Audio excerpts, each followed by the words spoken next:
ஓம் சரவணபவ. இன்றைக்கி நம்ம பதிவில் என்னோட அழகான அன்பான ஒரு குடும்பத்தை தான் நீங்கள் இன்றைக்கி இந்த பதிவில் கேட்க போகிறீங்க. ஏன் அப்படின்னு சொல்கிறேன் அப்படின்னு பார்த்தீங்கன்னா, அவ்வளோ பெரிய ஃபேமிலியாக இருந்த இடத்துல இன்றைக்கி அம்மா மட்டும்தான் அந்த வீட்டில் இருக்காங்க. அதனால தான் கண்டிப்பாக இந்த ஒரு ஸ்டோரியை நான் உங்கள் கூட ஷேர் பண்ணியே ஆகணும் அப்படின்னு நான் ஷேர் பண்ணுறேன். கண்டிப்பாக என்னோடய வீடியோ எந்த வீடியோவையும் யாரும் ஸ்கிப் பண்ணது கிடையாது.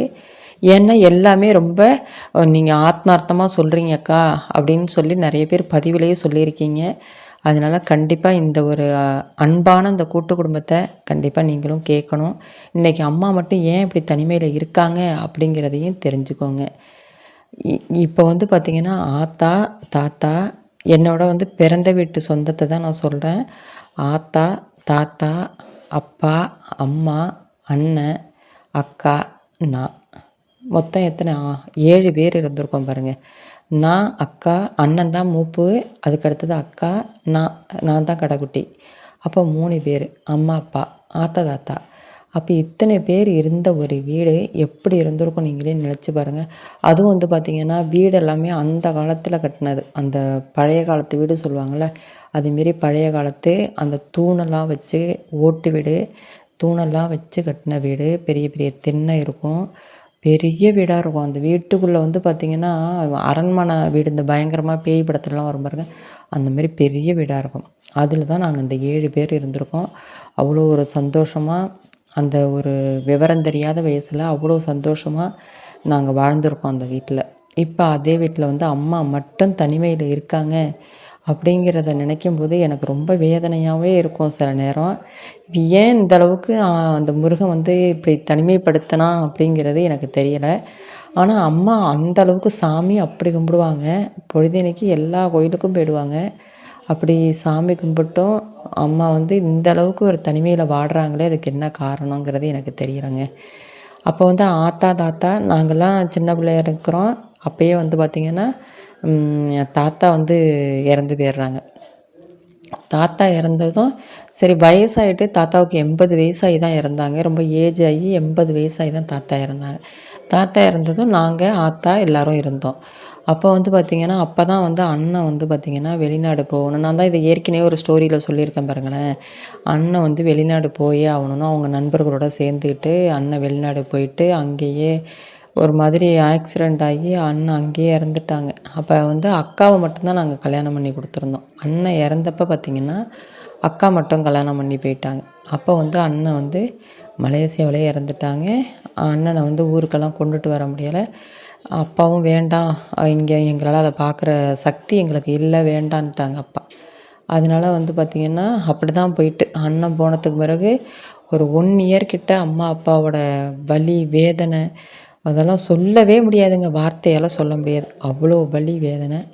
அந்த இடத்துல வந்து அப்பாவும் அம்மாவும் திரும்ப மீண்டு அவங்க நடமாடுறதுக்கு காரணமாக இருந்தது நானும் நினைக்கிறப்ப எனக்கு கொஞ்சம் சந்தோஷமாக இருக்குது. ஏன்னா அவங்க கைக்குள்ளே நான் இருக்கேன். அப்போ எல்லாரும் சொன்னது என்ன, இன்னும் ஒரு பொண்ணு கட்டி கொடுக்காம வச்சுருக்கீங்க, இந்த பொண்ணுக்காக நீங்கள் எழும்பி தான் ஆகணும், இந்த பொண்ணை நீங்கள் கட்டி கொடுக்கணும், அந்த பொண்ணை கரை சேர்க்கணும், அந்த கடமை உங்களுக்கு இருக்குது. போன பிள்ளைய விடுங்க, இருக்கிற பொண்ணை பாருங்கள், அதை நல்ல விதமாக கல்யாணம் பண்ணி கொடுங்க அப்படின்னு சொல்லி என்ன எல்லாரும் காரணம் காட்டினப்ப, எனக்காக தான் அம்மாவும் அப்பாவும் வந்து பார்த்திங்கன்னா சரி பாவம் நம்ம பொண்ணு நம்ம கூட இருக்குது, இந்த பொண்ணு நம்ம கரை சேர்க்கணுமே, கல்யாணம் பண்ணி கொடுக்கணுமேனு அம்மாவும் அப்பாவும் திரும்ப பழையபடி அவங்க வாழ்க்கையில் இயல்பு நிலைக்கு வந்தாங்க அண்ணன் போனதுக்கப்புறம். அப்படி இருக்கும்போது அக்காவை கல்யாணம் பண்ணி கொடுத்தாச்சு. அடுத்ததாக என்னையும் வந்து கல்யாணம் பண்ணி கொடுத்துட்டாங்க. என்னை வந்து பார்த்திங்கன்னா ரிலேஷன்லேயே அவங்க தங்கச்சி பையனுக்கே கொடுத்துட்டாங்க. ஏன் அப்படின்னா இப்போ அண்ணனும் இல்லை, அக்காவை கட்டி கொடுத்தது ப்ரைவேட்டில் தான் கட்டி கொடுத்தோம். அப்படி இருக்கும்போது சொந்தத்தில் ஒரு பையன் இருக்கட்டும், நம்ம தங்கச்சி பிள்ளை இருந்தால் என்னதான் இருந்தாலும் நம்ம ரத்தமாக இருக்குமே அப்படின்னு அப்பா நினச்சாங்க. அதனால் தங்கச்சி பையனுக்கே என்னை கொடுத்துட்டாங்க. அப்போ வந்து அக்காவுக்கு வந்து பார்த்திங்கன்னா 2 பொண்ணு, எனக்கு வந்து ஒரு பையன். இப்படி தான் எங்கள் வாழ்க்கை அப்படியே தொடர்ந்து இப்படியே நல்ல விதமாக போயிட்டு இருந்துச்சு. அம்மா அப்பாவும் எங்களை கல்யாணம் பண்ணி கொடுத்துட்டாலுமே, அண்ணன் போனாலுமே சரி நம்ம 2 பொண்ணு இருக்குது, 2 மாப்பிள்ளையும் 2 பிள்ளை மாரி இருக்காங்க, நமக்கு எதுவும் பிரச்சனை இல்லை அப்படின்னு சொல்லி அம்மா அப்பாவும் தனிமையாக அவங்க பாட்டுக்கு அவங்க வாழ்க்கையை வாழ்ந்துக்கிட்டு இருந்தாங்க. கொஞ்ச நாளைக்கு முன்னாடி பார்த்திங்கன்னா 2018, 19 இந்த கோவிட் டைமில் வந்து பார்த்திங்கன்னா அப்பா வந்து ஒரு கடையில் வந்து மேனேஜராக இருந்தாங்க. அப்போ வந்து பார்த்திங்கன்னா நான் எதார்த்தமா வந்து நான் இருக்க ஊரில் தான் அப்பாவும் இருந்தாங்க. அப்போ வந்து நான் எதார்த்தமா ஒரு நாள் அப்பாவ பார்க்க போறேன். அப்பாவோட கால் முட்டிக்கு கீழ பார்த்தீங்கன்னா, அப்படியே குப்பளமா அப்படியே பொத்திங்கன்னா அப்படியே ஊசி வச்சு பொத்தா அப்படியே தண்ணி ஊத்தும். அந்த மாரி கட்டியா இருந்துச்சு. அப்பாவுக்கே தெரியல கால்ல வந்தது. நான் எதார்த்தமா பார்த்துட்டு, "என்னப்பா காலெல்லாம் அப்படி இருக்கு? பார்க்காம வச்சிருக்கீங்க?" அப்படின்னேன். "என்னப்பா சொல்ற? எனக்கே தெரியலையேன்னு" சொல்லிட்டு அப்பா கால பார்க்குறாங்க. காலு ஃபுல்லா ஒரே புண்ணு. அதுக்கப்புறம் நாங்க ஹாஸ்பிட்டல் அழைச்சிட்டு போயிட்டு ஃபுல்லா ஏன்னா சுகரு அதிகமாகி அந்த சர்க்கரை வியாதி இருக்கு பாருங்க. அது 400, 500 தாண்டி சுகர் அதிகமானதுனால தான் அந்த கால் இப்படி ஆயிட்டுன்னாங்க. அது ஒரு 1 இயர் கிட்ட ரொம்ப ட்ரீட்மெண்ட்டெல்லாம் பண்ணி அந்த காலை சரி பண்ணிவிட்டு, அப்பாவ வந்து எங்கேயும் வேலைக்கெல்லாம் போகக்கூடாது. நீங்க வீட்லயே ரெஸ்ட்ல தான் இருக்கணும் அப்படின்னு சொல்லி நாங்க ஊர்லயே கொண்டோய் விட்டுட்டோம். அந்த வீட்லயே திரும்பவும் அம்மாவும், அப்பாவும் திரும்ப போய் இருந்தாங்க. காலும் சரியாயிட்டு. வெளியிலலாம் போக வேண்டாம் நாங்களே பார்த்துக்குறோம்னு சொல்லிட்டு. இப்படியே இருந்துகிட்டு இருந்தப்ப பார்த்தீங்கன்னா, அந்த 2020ல அப்பா வந்து பார்த்தீங்கன்னா, ஒரு நாள் வாக்கிங் போயிட்டாங்க. நான் வந்து அம்மாவுக்கு ஃபோன் பண்றேன். உங்க அப்பா வாக்கிங் போயிட்டாங்க. அப்பாவுக்கு வந்து இந்த சுகர் இருக்கிறதுனால வந்து பார்த்தீங்கன்னா, எப்பவுமே வாக்கிங் போயிடுவாங்க. வாக்கிங் போயிட்டாங்க. ஈவினிங்கும் போவாங்க. சரி அப்பா வாக்கிங் போகட்டுமா? சரி நானு அம்மாட்ட பேசிகிட்டு இருந்தேன். இந்த அப்பா வாக்கிங் போயிட்டு வந்துட்டாங்க அப்படின்னு சொல்லி அம்மா சொல்றாங்க. சொல்லிட்டு அம்மா சொல்றாங்க என்ன ஃபோனை வந்து லைன்ல வச்சுக்கிட்டு சொல்றாங்க. திரும்பவும் என்னன்னு தெரியலடி அப்பாவுக்கு கால்ல வந்து திரும்ப கட்டியா தெரியுதுடி அப்படின்னு சொல்றாங்க. நாள் அப்பா இறக்குற அன்னைக்கு நாள். திரும்ப கட்டியா வந்த மாரி தெரியுது. என்னம்மா சொல்ற? திரும்ப கால்ல வந்துட்டா அப்படின்னு நான் கேட்குறேன். கேட்டுட்டு அப்பாவும் வந்து பார்த்தீங்கன்னா, ஆண்ட்ராய்டு ஃபோன் வச்சுருக்காங்க. நீங்க உடனே ஃபோட்டோ எடுத்து அனுப்புங்க. நான் திரும்ப அதே மாரி இருக்கான்னு பார்க்குறேன் அப்படின்னேன். அப்பா வந்து உடனே அப்பாவே அந்த கால வந்து ஃபோட்டோ எடுத்து எனக்கு அனுப்பி விடுறாங்க. பார்த்தா திரும்ப பழையபடி அந்த கால் ஃபுல்லா குப்பளமா வந்துட்டு. அப்போ வந்து நம்ம வந்து லாக்டவுன்ல இருக்கோம். கோவிட் டைம் நம்ம லாக்டவுன்ல இருக்கோம். எங்கேயுமே போக முடியாது. ஒருத்தர் நம்ம பார்த்துக்க கூட முடியாது. யாரும் யார் வீட்டுக்கும் போகவே இல்ல. அப்படி எல்லாரும் ரொம்ப திகிலடைஞ்சு போய் இருக்கிற டைம் அது. நாங்க அப்பா, அம்மாவ பார்க்கணுன்னா கூட வீடியோ கால்ல தான் நாங்க பார்த்துக்குவோம், பேசிக்குவோம். அப்படி போயிட்டு இருந்த ஒரு நேரத்தில, அப்பாவுக்கு கால்ல வந்து இப்படி கொப்பளமா வந்ததும் நாங்க என்ன செய்றதுன்னு தெரியல. ஏன்னா நம்ம வெளியிலயும் போக முடியாது, சேஃப்டியே இல்ல.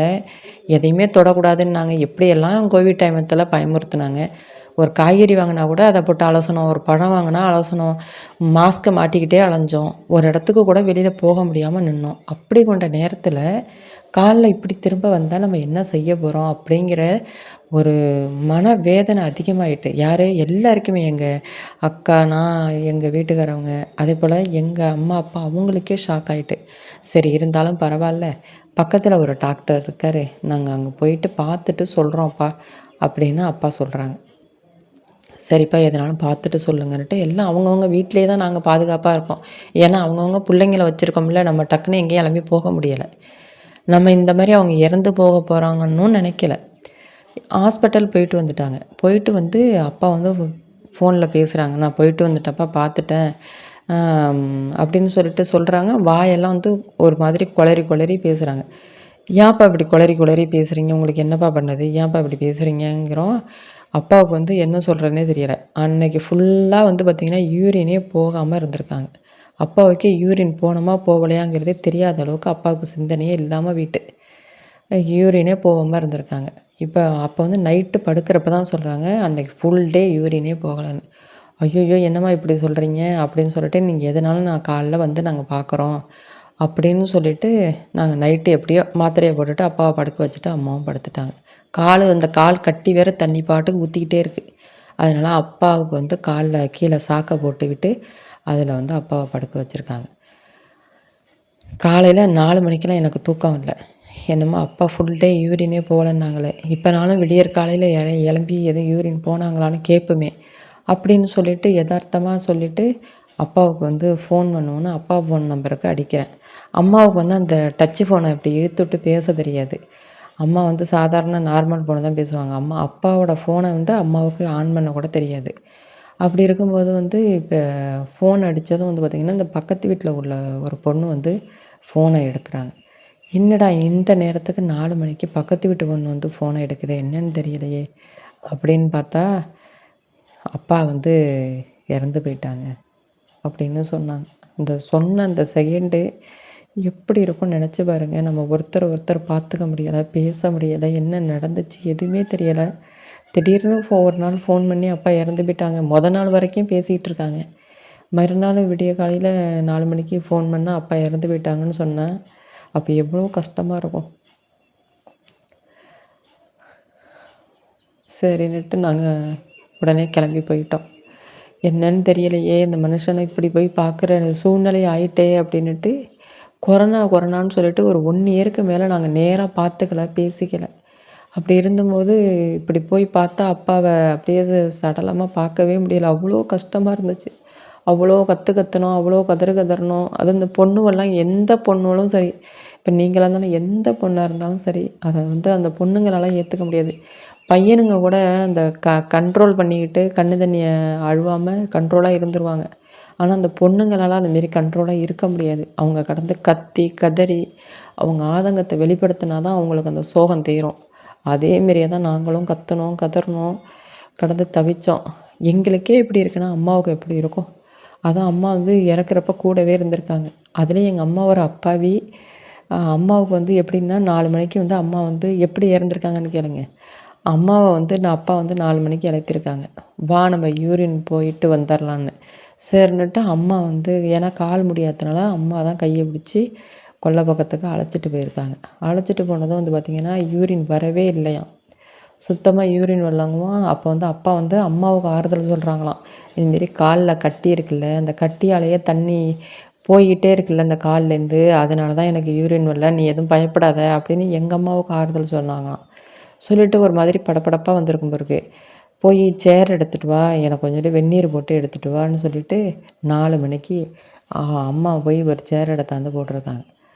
போட்டு அப்பாவை உட்கார வச்சுட்டு வெந்நீரை போட்டாந்து கொடுத்துருக்காங்க. அந்த வெந்நீரை குடித்தவங்க குடித்த செகண்டுக்கெல்லாம் பட்டேர்னு நாற்காலில் வேகமாக பட்டேர்னு உட்காந்தோன்னே அம்மாவுக்கு எதுவுமே தெரியலையாம். பார்த்தோன்னா 2 அப்படியே கேவி ஒரு மாதிரியே வந்திருக்கு. அந்த தண்ணியை குடித்த செகண்டுக்கெல்லாம் ஹார்ட் அட்டாக்காக இருந்திருக்கும் போல். ஆனால் அம்மாவுக்கு தெரியவே இல்லை. அப்படியே அப்பா 2 கேவிட்டு அப்பா அப்படியே கழுத்து நாண்டு சாஞ்சிருக்காங்க. ஆனால் அப்பயுமே அம்மாவுக்கு அப்பாவுக்கு உயிர் போயிட்டு அப்பா இறந்துட்டாங்கன்னு சத்தியமாக நம்பவே இல்லையாம். அப்படியே சேரில் உட்கார வச்சுட்டு அந்த பக்கத்து வீட்டில் எல்லாம் 4 மணிக்கு தூங்கிட்டு தானே இருப்பாங்க. அவங்க வீட்டுக்கு ஓடியிருக்காங்க. அவங்க வீட்டில் எல்லோரும் தூங்கியிருக்காங்க. போய் அவங்க வீட்டு கதவெல்லாம் தட்டி அவங்கள எழுப்பி இதுமாரி அண்ணன் மயக்கம் போட்டுட்டு சீக்கிரம் பாருங்கள், அண்ணன் சேர்லேயே உட்காந்துருக்கு மயக்கம் போட்டுட்டுன்னு சொல்லி அங்கே போய் கூப்பிட்ருக்காங்க. அப்போ அவங்கெல்லாம் பார்த்தது பிறகும் அதுக்கப்புறம் அவங்கெல்லாம் பார்த்துட்டு தான் சொல்லியிருக்காங்க இதுமாரி இறந்து போயிட்டாங்கன்னு. அதை அம்மாவால் ஏற்றுக்கவே முடியலை, அம்மாவால் நம்பவே முடியலை. இன்றைக்கி வரைக்கும் 6 வருஷம் ஆகுது. இப்போ வரைக்கும் அம்மாவால் அதை ஏற்றுக்க முடியலை. காலையில் கூட அவ்வளோ அழுகுறாங்க. அப்பா இன்னும் கொஞ்ச நாள் நம்ம கூட இருந்திருக்கக்கூடாதா, நான் இப்படி தனிமையில் தவிக்கிறேனே, என் கூட இருந்தால் அப்பா எனக்கு எவ்வளோ உதவியாக இருந்திருக்கும் அப்படின்னு அம்மா புலம்புறத தாங்கிக்கவே முடியலை. எந்த ஒரு கஷ்டமும் வரக்கூடாது. ஏன்னு கேளுங்க, இன்றைக்கி 6 வருஷம் ஆனாலும் ஒரு கணவனை நினச்சி ஒரு மனைவி புலம்புறாங்க அப்படின்னா எந்த அளவுக்கு அவ்வளோ அன்பு காட்டுவாங்க. எங்கள் அப்பா பார்த்திங்கன்னா அம்மாவுக்கு ஒன்றும் தெரியாது அப்பாவி அப்படின்னு சொல்லிட்டு அம்மாவுக்கு என்ன தேவையோ என்ன வேணுமோ அது எல்லாமே அப்பாவையே செஞ்சு கொடுத்துருவாங்க. அம்மா வெளி உலகத்தையே பார்க்காதவங்க. அதனால் அப்பாவே கைக்குள்ளேயே வச்சுருந்து அதை அப்பா இல்லாத ஒரு இதை ஏற்றுக்கவே முடியலை அம்மாவால். இந்த கஷ்டம் யாருக்குமே வரக்கூடாதுங்க. அதை தான் நான் சொல்வேன். என்னமோ என்னோடய ஆதங்கம் இதை நான் உங்ககிட்ட சொல்லணும் அப்படின்னு தோணுச்சு. ஏன்னா எவ்வளோ பெரிய ஃபேமிலியாக ஒரு 7 பேர் இருந்து ஆத்தா தாத்தா அம்மா அண்ணன் அக்கா இப்படி எல்லாருமே இருந்து இன்றைக்கி தாத்தா இல்லை ஆத்தா இல்லை, என் அண்ணனும் இல்லை, அப்பாவும் இல்லை. இப்போக்கி பார்த்தா அம்மா ஒரு மூலையில், அக்கா ஒரு மூலையில், நான் ஒரு மூலையில். அப்போ ஒவ்வொருத்தங்க ஒவ்வொரு திசையில். இது என்ன வாழ்க்கை பாருங்களேன். இதெல்லாம் நினைக்கும் போது எவ்வளோ கஷ்டமாக இருக்குது பாருங்கள். ஏதோ என்னோடய கஷ்டத்தை உங்கள்கிட்ட சொல்லிட்டேன்.